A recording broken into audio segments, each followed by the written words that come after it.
This is the Northern Ireland Assembly Plenary. Programme signed.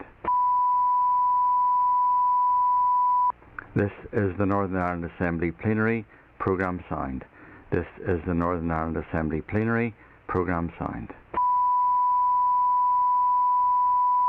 This is the Northern Ireland Assembly Plenary. Programme signed. This is the Northern Ireland Assembly Plenary. Programme signed. This is the Northern Ireland Assembly Plenary. Programme signed. This is the Northern Ireland Assembly Plenary. Programme signed. This is the Northern Ireland Assembly Plenary. Programme signed. This is the Northern Ireland Assembly Plenary. Programme signed. This is the Northern Ireland Assembly Plenary.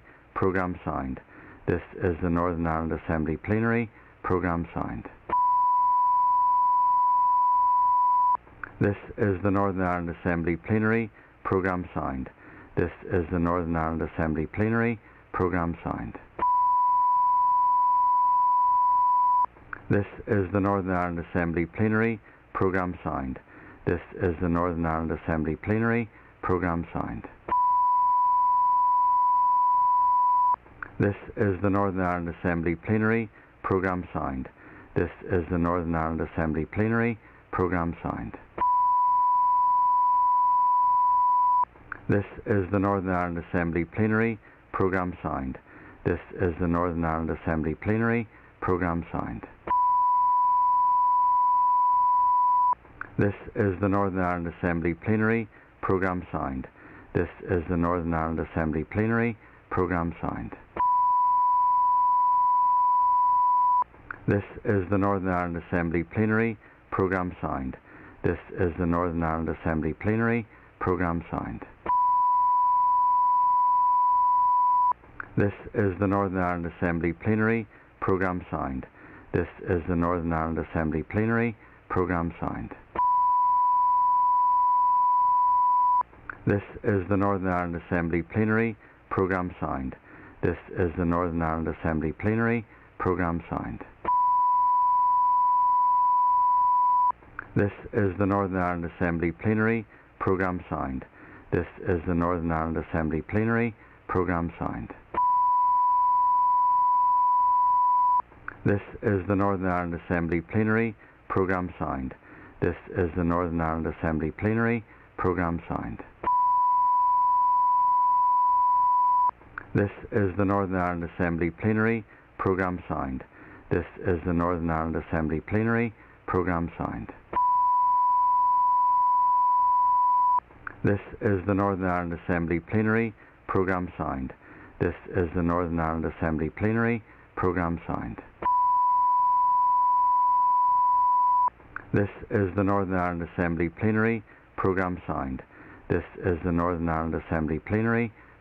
signed. This is the Northern Ireland Assembly Plenary. Programme signed. This is the Northern Ireland Assembly Plenary. Programme signed. This is the Northern Ireland Assembly Plenary. Programme signed. This is the Northern Ireland Assembly Plenary. Programme signed. This is the Northern Ireland Assembly Plenary. Programme signed. This is the Northern Ireland Assembly Plenary. Programme signed. This is the Northern Ireland Assembly Plenary. Programme signed. This is the Northern Ireland Assembly Plenary. Programme signed. This is the Northern Ireland Assembly Plenary. Programme signed. This is the Northern Ireland Assembly Plenary. Programme signed. This is the Northern Ireland Assembly Plenary. Programme signed. This is the Northern Ireland Assembly Plenary. Programme signed. This is the Northern Ireland Assembly Plenary. Programme signed. This is the Northern Ireland Assembly Plenary. Programme signed. This is the Northern Ireland Assembly Plenary. Programme signed. This is the Northern Ireland Assembly Plenary. Programme signed. This is the Northern Ireland Assembly Plenary. Programme signed. This is the Northern Ireland Assembly Plenary. Programme signed.